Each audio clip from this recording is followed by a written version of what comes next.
Hello everyone, this is lecture 2 of class 12th chemistry chapter 1 solid state। इस वीडियो में हम क्लास 12th केमिस्ट्री का फर्स्ट चैप्टर कंटिन्यू करेंगे। तो चलिए स्टार्ट करते हैं। Myself Usama, welcome to Usama official. इस वीडियो में हम क्लोज पैकिंग इन 3 डायमेंशन से स्टार्ट करते हैं। Close packing in 3 dimension. We have discussed earlier that the 2-dimensional packing can be square close packing and hexagonal close packing. हमने ये पहले ही पढ़ लिया है कि 2-dimensional close packing किस किस में हो सकती है। एक तो क्लोज स्क्वायर क्लोज पैकिंग में और दूसरा हेक्सागोनल क्लोज पैकिंग में। अब हम देखते हैं, now let us see how 3-dimensional packing can be obtain from each of these. अब हम ये देखते हैं कि इन दोनों में से ये जो square close packing and hexagonal close packing है, इससे हम 3-dimensional क्लोज पैकिंग कैसे ऑब्टेन कर सकते हैं। 3-dimensional close packing from 2-dimensional close pack layers. Starting from the close packed layers and all the others will be built up. हम square close packing से start करते हैं कि जो लेयर्स होंगी वो इस तरीके से अलाइन की जाएंगी that they are horizontally as well as vertically aligned with each other. जैसे कि आप इस फिगर में देख सकते हैं, यहाँ पे जो एरो मैंने किया हुआ है ये हॉरिजॉन्टली है, ये वाले लेयर्स हॉरिजॉन्टली अलाइंड है और ये वाली वर्टिकली अलाइंड है। ये इस तरीके से अलाइंड यानी इनका अरेंजमेंट इस तरीके से होता है कि ये 3-dimensional इनका स्ट्रक्चर बन जाता है, जैसे कि आप देख सकते हैं इसमें। Hence, if we call layer as A type, their lattice generated will be triple A type। जैसे कि हम इसमें देख सकते हैं, जस्ट यहाँ पे अगर हम इसे कहते हैं A टाइप, ओके, इस वाली लेयर को, तो ये सारी लेयर्स एक जैसी हैं, तो मतलब ये सारी की सारी A टाइप्स हो जाएंगी, ये वाली भी और ये वाले भी। तो हम इसे क्या कह सकते हैं, A टाइप का, है ना।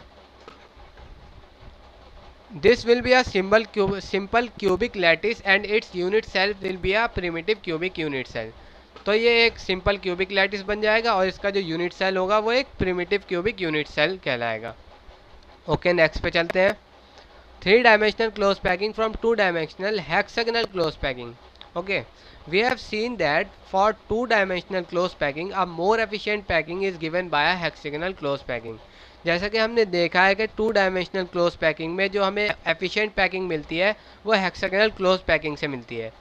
Let us now consider a 3-dimensional close packing keeping a hexagonal close packed patterns for layers। अब हम क्या करेंगे कि क्लोज 3-dimensional क्लोज पैकिंग को हम उसमें देखेंगे HCP में, यानी कि हेक्सागोनल क्लोज पैकिंग से हम किस तरीके से 3-dimensional स्ट्रक्चर बना सकते हैं। In the base layer shown in figure, जैसे कि इस फिगर में आपको दिख रहा है क्या है, the spheres are marked as A and the void between the spheres are marked as A and B alternately. जो स्फीयर्स हैं इसके अंदर वो ए मार्क्ड किए गए हैं, ये देखिए ए, यहाँ पे जो लेयर है ये ए मार्क्ड की गई है सारे स्फीयर्स, और जो इनके बीच में ये पॉइंट्स हैं, यहाँ पे ये जो पॉइंट्स है, ये यहाँ पे जो पॉइंट्स हैं इन्हें ये वॉइड्स हैं, यानी कि वॉइड्स किसे कहते हैं, जो खाली जगह होती है। तो ये ए मार्क किया गया, यहाँ पे ये ए है, यहाँ पे ए, ये ए और ये वाले बी, जो ऊपर वाली लेयर में है उन्हें बी मार्क किया गया है और जो इससे नीचे वाली लेयर में उन्हें ए, यानी अल्टरनेटली इन्हें ए और बी करके मार्क किया गया है। ये वाले ए हैं और ये वाले बी हैं। Okay,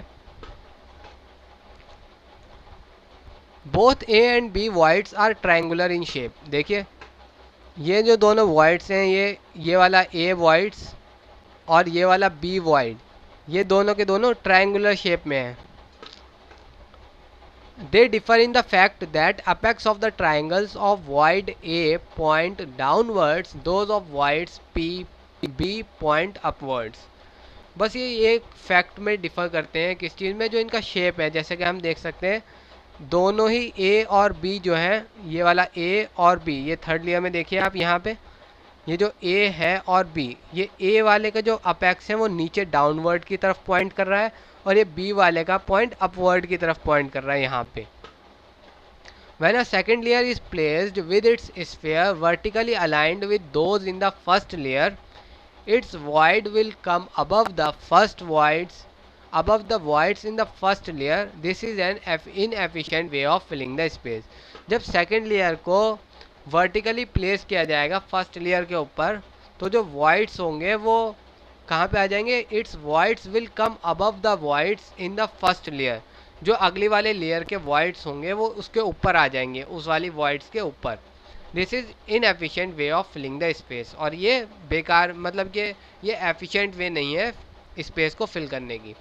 When the second layer is placed in such a way that its sphere find place in the A voids of the first layer, जब सेकेंड लेयर को हम इस तरीके से रखें कि जो इसकी स्फीयर्स हों वो find place in the A voids of the first layer, तो वो उसके ऊपर जो ए जहाँ पे वॉइड्स बन रहे हैं उसके ऊपर रखी जाए। The B voids will be left unoccupied, और जो बी वॉइड्स होंगे उनके ऊपर कोई भी चीज़ नहीं होगी, जैसे कि हम इस फिगर में देख सकते हैं। यहाँ पे देखिए, यहाँ पे जब सेकेंड लेयर हमने इसके ऊपर रखी है तो ये देखिए ए वाले वॉइड्स जो हैं ये ढक गए हैं, बट जो बी वाले वॉइड्स हैं ये वाले, ये बिना ढके रह गए। Okay, then unoccupied since under this arrangement no spheres can be placed in them, तो उनके ऊपर अब कोई भी स्फीयर्स को प्लेस नहीं किया जाता है। अब हम आगे बढ़ने से पहले मैं आपसे कहना चाहूँगा, अगर आपने अभी तक मेरे चैनल को सब्सक्राइब नहीं किया है तो आप लाइक करें, सब्सक्राइब करें एंड अपने दोस्तों के साथ शेयर करें। ओके, और मेरी लास्ट वीडियो का लिंक मैंने अपने डिस्क्रिप्शन में दे दिया है, तो आप मेरी लास्ट वीडियो यानी लेक्चर 1 ऑफ सॉलिड स्टेट भी देख सकते हैं। ओके, कंटिन्यू करते हैं फिर। Now there are two types of void in the second layer. Second layer में दो तरीके के वॉइड्स हैं। These are marked as C and voids D. जैसे कि आप यहाँ पे देख सकते हैं, ये वाले जो वॉइड्स है सेकेंड लेयर में, हमने इसे डी, ये सी और यहाँ पे डी, इन्हें ये मार्क्ड कर दिया है हमने। ओके, जो यानी कि जब ये फर्स्ट लेयर थी इसके ऊपर हमने एक सेकंड लेयर रखी है। आप इसे लॉजिकली सोचिए, जब हमने इसके ऊपर सेकंड लेयर रखी तो जो नीचे वाले वॉइड्स थे ये इसके ऊपर ढक गए।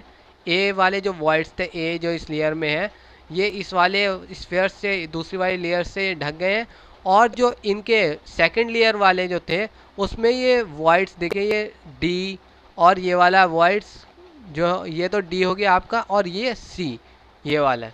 ओके, सेकंड लेयर में यहाँ पे वॉइड्स आए हैं, जिसके अंदर डी वाले वॉइड्स तो खाली रह गए बट सी वाले वॉइड्स ढक गए हैं। The voids C are ordinary voids which lie above the spheres of the first layer। ये जो C voids हैं ये ऑर्डिनरी मतलब सिंपल voids हैं जो कि फर्स्ट लेयर के ऊपर लाई करते हैं। whereas voids D lies on the voids of the first layer। जैसा कि मैंने अभी बताया था आपको फिगर में, जो voids D होते हैं वो क्या करते हैं, फर्स्ट लेयर के ऊपर वाली लेयर पे लाई करते हैं। जैसे कि यहाँ पे देख सकते हैं आप, ये है D, तो ये जो फर्स्ट लेयर, ये वाली लेयर फर्स्ट लेयर थी, तो इसके जो बीच में यहाँ पे देखिए, यहाँ पे ये लाई कर रहे हैं इसके ऊपर। And hence are the combination of two voids. और यहाँ देखिए ये वाले, एक तो ये सेकंड लेयर वाला वॉइड और ये फर्स्ट लेयर वाले वॉइड्स दोनों से मिलके ये डी वॉइड बना है। Okay, one of the first layer and the second of the second layer. इतनी बात आपको समझ में आ गई होगी। ओके, तो हम कंटिन्यू करते हैं। The A and B voids of the first layer are both triangular.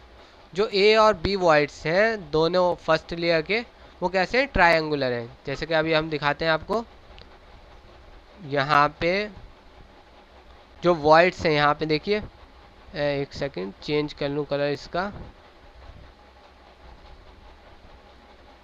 तो हाँ, यहाँ पे जो ए वॉइड्स है, ये देखिए, ये रहा ए वॉइड, ये वाले ए जो वॉइड्स हैं, ये वाले वॉइड्स, इसके अंदर क्या है, ये ट्रायंगुलर शेप के हैं, ठीक है। बट अब अगर हम देखते हैं और सी वॉइड्स, और आपके जो डी वॉइड्स हैं ये कैसे हैं, ये वाले वॉइड्स जो हैं ये कैसे हैं, ये वाले वॉइड्स, ये वाले ट्रायंगुलर नहीं है। ओके, देन हम कहाँ थे, the d voids of the second layers are the combination of two triangular voids। जो d voids है, यहाँ पे देखिए, ये वाला जो void है, ये वाला, ये दो layers के combination से बने हैं, जैसा कि हमने आपको बताया था पहले ही। A simple triangular void like C in a crystal is surrounded by 4 spheres। जो C void है वो कितने spheres से घिरा हुआ है, 4 spheres से। तो 4 को हम क्या कहते हैं, टेट्रा। तो ये क्या बन गया इसका नाम, टेट्राहेड्रल void, और इसे होल भी कहते हैं। अ double triangular void like D is surrounded by 6 spheres. जो डी वॉइड है, जैसे कि हमने यहाँ पे दिखाया था आपको इस फिगर में, जो डी वॉइड है डी, ये 2 से मिलके बना है, तो ये कितने यानी 4 नीचे से और 4 ऊपर से हो गए, तो ये 6 स्फीयर्स से मिलके बना है। यानी अ double triangular void is surrounded by 6 spheres, 3 ऊपर से और 3 नीचे से, and is called octahedral voids. और हम 6 को ऑक्टा कहते हैं, तो ये ऑक्टाहेड्रल वॉइड कहलाता है। द वॉइड्स और holes in the crystal are also called interstices. जो वॉइड्स होते हैं और होल्स होते हैं क्रिस्टल में, उन्हें इंटरस्टिशियल साइट कहते हैं। तो इंटरस्टिशियल का जो आपका प्लूरल हो गया वो इंटरस्टिस हो गया। Now we will build a third layer. अभी तक तो हमने क्या सेकंड लेयर रखी थी इसके ऊपर, बट अब हम क्या रखेंगे, अब थर्ड लेयर रख के देखते हैं। Okay, when the third layer is placed over the second layer in such a way that the spheres covers the tetrahedral void or C voids। देखिए यहाँ पे जब हम इसके ऊपर एक थर्ड लेयर रखते हैं यहाँ पे, तो इसमें क्या होता है, that the spheres covers the tetrahedral void। ये वाले जो spheres होते हैं tetrahedral voids को कवर कर लेते हैं। 3-dimensional close packing is obtained where the sphere in every third और alternate layers are vertically aligned। यहाँ पे देखिए वर्टिकली अलाइंड है ये सारे के सारे, ए लेयर बी लेयर। तो ये जब ये ए लेयर इस बी लेयर के ऊपर रखी गई, तो ये टेट्राहेड्रल वॉइड को क्या करते हैं, क्लोज कर देते हैं। Whereas the spheres in every third or alternate layers are vertically aligned, calling the first layer as layer A and second layer as layer B। तो हम क्या कह रहे हैं कि फर्स्ट लेयर को हम लेयर ए कह रहे हैं और सेकंड लेयर को लेयर बी कह रहे हैं। तो ये किस टाइप का बन जाएगा, the arrangement is called A B pattern. तो ये अरेंजमेंट ए बी पैटर्न बन जाएगी, या फिर हम इसे कह सकते हैं हेक्सागोनल क्लोज पैकिंग। अब आते हैं when the third layer is placed over the second layer. जब थर्ड लेयर को सेकंड लेयर के ऊपर इस तरीके से प्लेस किया गया, in such a way that spheres covers the octahedral voids. जब जो स्फीयर्स होंगे वो ऑक्टाहेड्रल वॉइड्स को कवर कर लेंगे। जैसे कि इस वाली सिचुएशन में हम देख सकते हैं, ये ए लेयर थी और ये बी लेयर थी, इसके ऊपर ये थर्ड सी लेयर रख दी गई, तो इसने क्या किया, यहाँ पे जो ऑक्टाहेड्रल वॉइड था इसे कवर कर लिया, then a layer different from A and B is produced, let's call it a layer C। तो इस वाली लेयर को हमने क्या कह दिया, C कह दिया। जब A लेयर थी उसके ऊपर B रखा, अब B के ऊपर थर्ड लेयर रख दी, तो ये वाली लेयर इन दोनों से डिफरेंट हो गई, A और B से। तो हमने इस वाली C वाली लेयर को क्या कह दिया, जो लास्ट वाली लेयर बनी उसे क्या कह दिया, C। Continuing further, a packing is obtained where the spheres in every fourth layer will be vertically aligned। This pattern of stacking sphere is called ABC pattern or cubic close packing। इसी वाले को हम क्या कहते हैं, ABC type और close cubic close packing, CP। Iron, copper, silver, gold and aluminium crystallises in CCP structures. जो iron हो गया, कॉपर और सिल्वर, गोल्ड और एल्यूमिनियम जो होते हैं ये CCP स्ट्रक्चर्स में क्रिस्टलाइज करते हैं। अब हम बढ़ते हैं number of atoms per unit cell in a unit cell के नंबर ऑफ एटम्स कितने होते हैं पर यूनिट सेल में। वी नो डैट, यहाँ तक आप लोगों को समझ में आ गया होगा। अगर नहीं आया तो आप एक बार बैक करके फिर से रिवाइंड करके वीडियो को देख लें। We know that any crystal is made up of very large number of unit cells. हमें पता है कि कोई भी क्रिस्टल होता है वो बहुत large number of unit cells से बना होता है। And every lattice point is occupied by one constituent particle. और जो भी लैटिस पॉइंट होता है, हर लैटिस पॉइंट एक कंस्टिट्यूएंट पार्टिकल से ऑक्यूपाइड कर रखा होता है उसे। कंस्टिट्यूएंट पार्टिकल्स हमने पढ़ा था किसे कहते हैं, एटम्स, मॉलिक्यूल्स और आयंस को कंस्टिट्यूएंट पार्टिकल्स कहते हैं। We shall consider 3 types of cubic unit cell for simplicity. और हम इसे मान लेते हैं कि ये जो यहाँ पे है, वी शैल कंसिडर 3 टाइप, हम 3 टाइप के क्यूबिक यूनिट सेल मान लेते हैं। और यहाँ पे इसे फॉर को कट करके एटम लिख देते हैं, यहाँ पे एटम। ओके, एटम को मान लेते हैं कि हम एक कंस्टिट्यूएंट पार्टिकल एटम को कह देते हैं। सिंप्लिसिटी के लिए हम मान ले रहे हैं कि एटम एक क्या है, constituent particles. Assume that the constituent particle is an atom, और जो कंस्टिट्यूएंट पार्टिकल है हम उसे मान लेते हैं क्या है, एटम है। प्रिमिटिव यूनिट सेल, अब प्रिमिटिव यूनिट सेल क्या होता है? Primitive cubic unit cell has atoms only at its corners. हमने जो लास्ट वीडियो में पढ़ा था कि क्यूबिक यूनिट सेल जो होता है प्रिमिटिव या सिंपल, उसके कॉर्नर्स पे एटम्स होते हैं। जैसे कि आप इस फिगर में देख सकते हैं, यहाँ पे ये कॉर्नर्स पे एटम्स हैं। ओके, हर कॉर्नर पे एक एटम है। Each atom at the corner is shared between 8 adjacent unit cells, और जो हर एक एटम है, यहाँ पे देखिए ये एक एटम जो है ये किससे वो है, ये हर 8 एटम से ये वो कर रहा है, क्या कहते हैं, शेयरिंग कर रहा है 8 एटम्स से। 4 unit cells in the same layer and 4 unit cells in the lower और अपर लेयर। तो एक लेयर में कितने हो गए, 4 यूनिट सेल हो गए ऊपर से और नीचे से। ओके, तो कितने हो गए, 8 हो गए। Therefore only 1/8 of an atom actually belongs to a particular cell। जब 8 लोगों ने शेयर किया तो हर के पास कितना आएगा, 8 लोगों के बीच में एक एटम को शेयर किया है। Since each cubic unit cell has 8 atoms on its corners, हर यूनिट क्यूबिक यूनिट सेल के जो 8 कॉर्नर्स पे 8 एटम होंगे, तो क्या होगा, टोटल नंबर ऑफ एटम्स कितने हो जाएंगे एक यूनिट सेल में, 8 इंटू 1/8, तो कितना हो गया, 1। तो पूरा यूनिट सेल में पर यूनिट सेल कितने हुए, 1। अब हम आते हैं बॉडी सेंटर्ड पे। Body centred cubic unit cell. In a body centred cubic unit cell, a body centred cell has an atom at each of its corners and also 1 atom at its body centre. Body centre से हमें समझ में आ रहा है कि इसके अंदर क्या होगा कि जो पार्टिकल्स होंगे वो यहाँ पे कॉर्नर्स पे तो प्रेजेंट होंगे ही होंगे, इसके पूरे क्यूबिक लैटिस के पूरे कॉर्नर्स पे प्रेजेंट होंगे, बट एक एटम इसके पूरी बॉडी के बीच में होगा। ओके, तो इसीलिए इसे कह दिया body centred unit cell. In a body centred cubic unit cell, इसके अंदर क्या होगा, 8 कॉर्नर्स पे होंगे और हर 1/8 पर कॉर्नर एटम होगा। तो क्या होगा, 8 इंटू 1/8, तो कितने एटम्स हो गए, 1। अब एक पूरी बॉडी ने शेयर किया होगा, तो 1 इंटू 1 ये कितने हो गए, 1 एटम हो गया। तो अब इन दोनों को हम प्लस कर देंगे, total number of atoms per unit cell कितने हो गए, 1 + 1 इज 2 एटम्स। यहाँ पे आप देख सकते हैं यहाँ पे कि ये एक जो बॉडी के बीच में रखा हुआ है सेल, और ये सब के सब से ये क्या है, अटैच है। अब आते हैं face centred cubic unit cell में। In FCC unit cells contains, face centred cubic unit cell को FCC भी कहते हैं। Unit cell contains atoms at all the corners and at the centre of all the faces of the cube. यहाँ पे आप देखिए, यहाँ कॉर्नर्स पे तो इसके अंदर प्रेजेंट है, ओके, सारे कॉर्नर्स पे प्रेजेंट है, बट इसमें क्या है कि हर फेस पर एक एटम प्रेजेंट है। यहाँ पे देखिए, यहाँ पे हर फेस पे एक एटम प्रेजेंट है।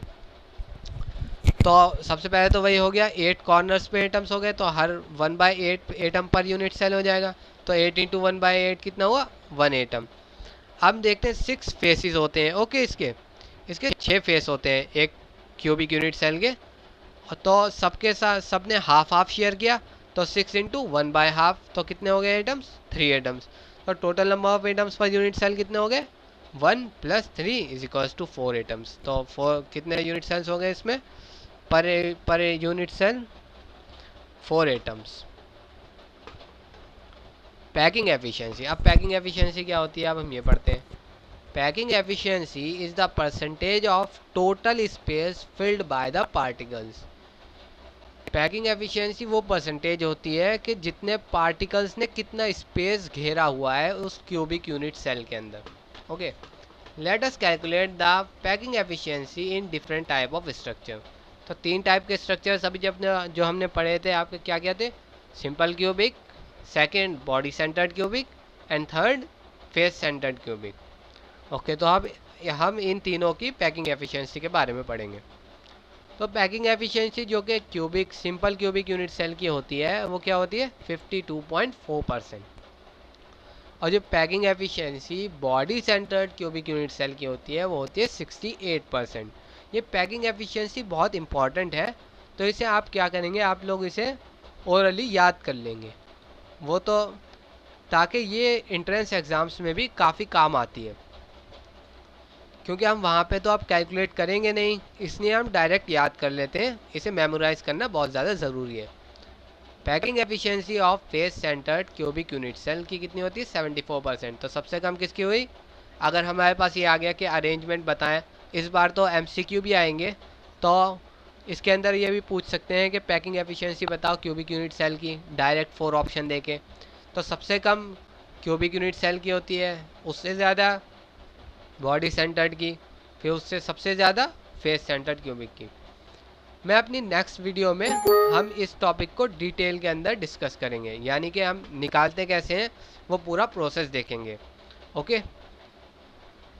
Imperfections in solid. All the crystalline solids at have short range as well as, ये हैव है, okay, have short range as well as long range order. हमने अपनी लास्ट वीडियो में पढ़ा था कि शॉर्ट रेंज ऑर्डर और लॉन्ग रेंज ऑर्डर क्या होता है। जिन लोगों को नहीं पता वो मेरी लास्ट वीडियो देख लें, जो लोग नए हैं इस चैनल पे।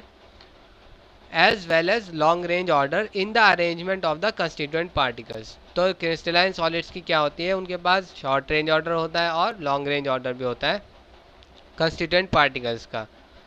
फिर भी वो क्या होता है, yet crystals are not perfect, वो फिर भी परफेक्ट नहीं होते हैं। Any departure from perfectly ordered arrangement of constituent particles in crystal is called defect।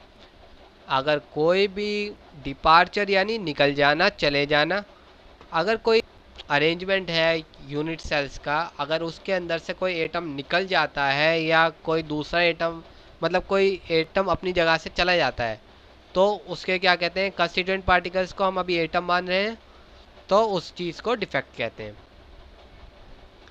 अगर हम अच्छी तरीके से और पढ़ें इसे, broadly speaking the defects are of two types, namely point defect and line defect. तो डिफेक्ट दो तरीके के होते हैं। किस किस तरीके के? एक तो आपका हो गया line point defect and line defect. अब पॉइंट डिफेक्ट क्या होता है? व्हेन द डेविएशंस और irregularities exist from the ideal arrangement around a point or an atom in a crystalline substance, the defect is called point defect। अगर जो deviation होती हैं यानी या इरेगुलरिटीज़, जैसे कोई क्रिस्टल है उसके अंदर पॉइंट, जैसे एक पॉइंट है यहाँ पे, ओके, तो वहाँ से उस पॉइंट पे से अगर कोई एटम निकल जाता है या चला जाता है तो उसे कहते हैं point defect. Okay. However when the deviation from the ideal arrangement exist in the entire row, अगर जो मिसबिहेवियर या फिर जो डिफेक्ट आता है वो पूरी रो के अंदर आता है, तो उसे कहते हैं line defect. Types of point defect. अब पॉइंट डिफेक्ट तीन तरीके के होते हैं, कौन कौन से? Stoichiometric defect, non stoichiometric defect and impurity defects. तो हम स्टोशियोमेट्रिक डिफेक्ट पढ़ते हैं। अब क्या होते हैं? If imperfection in the crystal are such that the ratio between the cations and anions is the same. अगर जो इम्परफेक्शन है या जो डिफेक्ट है क्रिस्टल के अंदर, उसके अंदर ऐसा हो कि जो नंबर ऑफ कैटायंस और जो नंबर ऑफ एनायंस, कैटायंस जो पॉजिटिव चार्ज हो गए और एनायंस नेगेटिव चार्ज हो गए, वो अगर उन दोनों का रेशियो सेम रहता है तो वो उस डिफेक्ट को क्या कहेंगे हम? Stoichiometric defect. Is the same as the presented by the molecular formula, that is stoichiometry of the solid is not disturbed. जो इसकी स्टोशियोमेट्री होगी वो डिस्टर्ब नहीं हुई, the defect are called stoichiometric defect. तो क्या समझ में आया हमें? क्या पता चला स्टोशियोमेट्रिक डिफेक्ट क्या होते हैं? स्टोशियोमेट्रिक डिफेक्ट वो होते हैं जिसके अंदर क्रिस्टलाइन में डिफेक्ट, क्रिस्टल में डिफेक्ट जब आए जब equal number of cations and equal number of anions की जो रेशियो हो वो सेम हो। Basically these defects are of two types. ये डिफेक्ट दो तरीके के होते हैं, vacancy defect and interstitial defect. Vacancy defect क्या होता है ये पढ़ते हैं। When in a crystalline substance some of the lattice sites are vacant. Crystalline substance के अंदर क्या होता है, जो कुछ लैटिस साइट्स यानी जहाँ पे एटम प्रेजेंट होता है वो वैकेंट होती है, तो इस क्रिस्टल को क्या कहते हैं, वैकेंसी डिफेक्ट। जैसे कि हम इस फिगर में देख सकते हैं, यहाँ पे एटम्स यहाँ पे गायब हैं, देखो यहाँ पे और यहाँ पे एटम्स निकल गए हैं, तो इसको हम क्या कहेंगे, वैकेंसी डिफेक्ट। वैकेंट यानी खाली, तो ये देखिए यहाँ पे खाली हो गए ना ये दोनों जगह, ये और ये जगह। Interstitial defect, when some constituent particles are present in the interstitial sites. Interstitial sites क्या हो गई, जो खाली जगह पे होते हैं, वहाँ पर अगर कोई, जैसे वैकेंसी डिफेक्ट में अभी हमने क्या देखा था कि वहाँ पर तो एटम्स ही वहाँ से अपनी जगह से चले गए, बट इंटरस्टिशियल डिफेक्ट के अंदर क्या होता है, वहाँ इंटरस्टिशियल साइट्स पर ही कंस्टिट्यूएंट एटम पहुँच जाते हैं, तो इस वाले को कहते हैं इंटरस्टिशियल डिफेक्ट। जैसे कि आप इस फिगर में देख सकते हैं, यहाँ पे ये जो इंटरस्टिशियल साइट थी, यहाँ पर ही एक एटम पहुँच गया आपका, देखिए यहाँ पे और यहाँ पर। ओके, तो इस डिफेक्ट को क्या कहते हैं, interstitial defect. The above two effects, यानी कि वैकेंसी डिफेक्ट और कौन सा डिफेक्ट पढ़ा अभी हमने, vacancy defect and interstitial defect, ये जो दोनों इफेक्ट थे ये नॉन आयनिक सॉलिड्स के अंदर होते हैं। Ionic solids do not show simple vacancy defect. जो आयनिक सॉलिड्स होते हैं वो सिंपल वैकेंसी डिफेक्ट नहीं शो करते, बल्कि वो क्या शो करते हैं, instead they show these defects as Schottky and Frenkel defects. तो वो वाले ये जो आयनिक सॉलिड्स होते हैं ये Schottky defects and Frenkel defect show करते हैं। शॉर्ट की डिफेक्ट एंड फ्रैंकल डिफेक्ट बहुत ज़्यादा इम्पॉर्टेंट टॉपिक है, सो आप लोगों से मैं कहूँगा इसे अच्छी तरीके से पढ़ें, बहुत इंपॉर्टेंट टॉपिक है। Schottky defect, if in an ionic crystal of the type A plus B minus, जैसे कोई आयनिक क्रिस्टल है जिसके अंदर ए प्लस और बी माइनस टाइप के पार्टिकल्स हैं, जैसे कि आप इसके अंदर देखें कि ये ए प्लस मान लेते हैं इसे और ये ए माइनस टाइप का है। ओके, तो इसमें क्या होगा, equal number of cations and equal number of anions are missing from their lattice sides. इसके अंदर क्या होगा, जो कैटायंस और एनायंस होंगे वो इक्वल नंबर में अपनी जगह से गायब होंगे, यानी चले जाएंगे। देखिए यहाँ पे जैसे कि यहाँ जैसे पॉजिटिव नहीं है, तो यहाँ पे जैसे पॉजिटिव गायब है यहाँ से, तो पॉजिटिव और नेगेटिव दोनों गायब होंगे। Okay, are missing from the lattice side so that the electrical neutrality is maintained. जो कैटायंस और एनायंस मिसिंग हो जाएंगे अपनी साइड से, लैटिस साइड से, उससे क्या होगा कि जो इलेक्ट्रिकल न्यूट्रलिटी होगी वो मेंटेन रहेगी। इसी को शॉर्ट की डिफेक्ट कहते हैं। शॉर्ट की डिफेक्ट आपका ये हो गया, जैसे कि आप देख रहे हैं ये वाला है आपका शॉर्ट की डिफेक्ट। अब आते हैं फ्रैंकल डिफेक्ट में।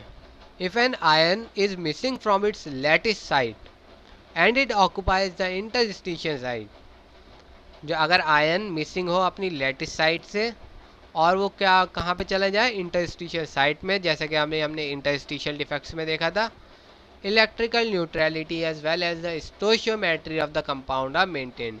उससे क्या रहेगा कि जो इलेक्ट्रिकल न्यूट्रलिटी रहेगी एटम की और जो स्टोशियोमेट्री रहेगी ये दोनों मेंटेन रहेंगे। Okay, this type of defect is called Frenkel defect. तो इस टाइप ऑफ डिफेक्ट को क्या कहते हैं, फ्रैंकल डिफेक्ट, जैसे कि आप इस वाले फिगर में देख सकते हैं।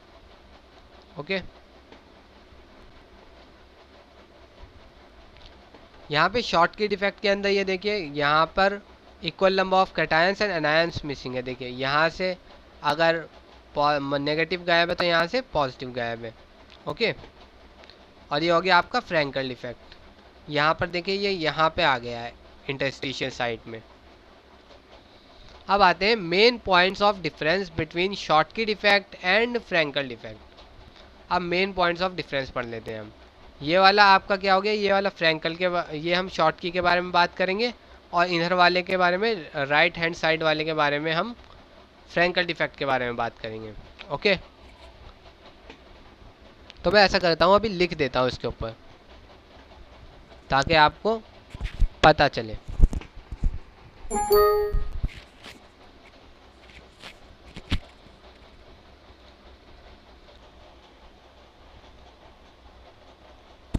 ओके, अब देखते हैं हम Schottky defect and Frenkel defect. Schottky defect क्या होता है, it is due to equal number of cations and anions missing from their lattice sides.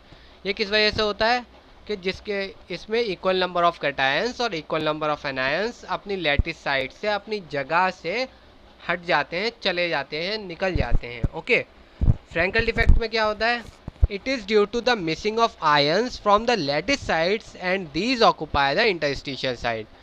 तो ये क्या करते हैं, ये अपनी जगह से निकल कर जो खाली जगह होती है इंटरस्टिशियल साइड्स उनके अंदर चले जाते हैं। अब आते हैं शॉर्ट के डिफेक्ट में। This results in the decrease in the density of crystal.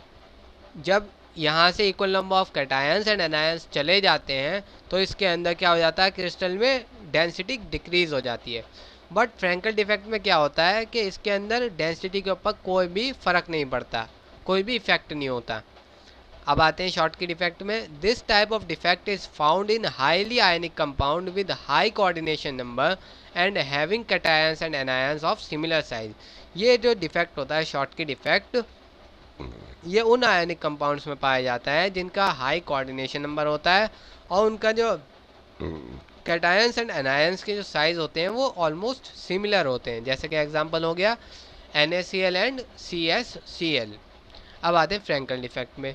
This type of defect is found in crystals with low coordination number and in which the difference in the size of cations and anions is very large. इसमें बिल्कुल इसका opposite होता है। क्या होता है कि इस डिफेक्ट के अंदर जो कोऑर्डिनेशन नंबर होता है उन क्रिस्टल्स के अंदर होता है ये डिफेक्ट जिनका कोऑर्डिनेशन नंबर बहुत कम होता है और जिनके अंदर जो डिफरेंस होता है जो साइज कैटायंस और एनायंस के साइज़ का वो बहुत ज़्यादा लार्ज होता है। फॉर एग्जांपल क्या हो गया, सिल्वर हैलाइड्स। तो मैं इसी के साथ अपनी वीडियो को ख़त्म करते हैं एंड नेक्स्ट वीडियो में हम क्या देखेंगे, इसके आगे का कंटिन्यू करेंगे। तो आप लोगों को अगर मेरी वीडियो पसंद आई हो तो आप इसे लाइक कर दीजिए, शेयर कर दीजिए एंड हाँ, एक मोस्ट इम्पॉर्टेंट बात सुन लीजिए कि जो मैं इसका ये जो नोट्स हैं, मैं इन सब के नोट्स की PDF आपको एक साइट पे मिल जाएगी जिसका लिंक मैंने डिस्क्रिप्शन में दे दिया है। तो आप वहाँ से जाके इन नोट्स को आप डाउनलोड कर सकते हैं एंड आप पढ़ सकते हैं। Okay, thank you everybody. We will meet in the next video.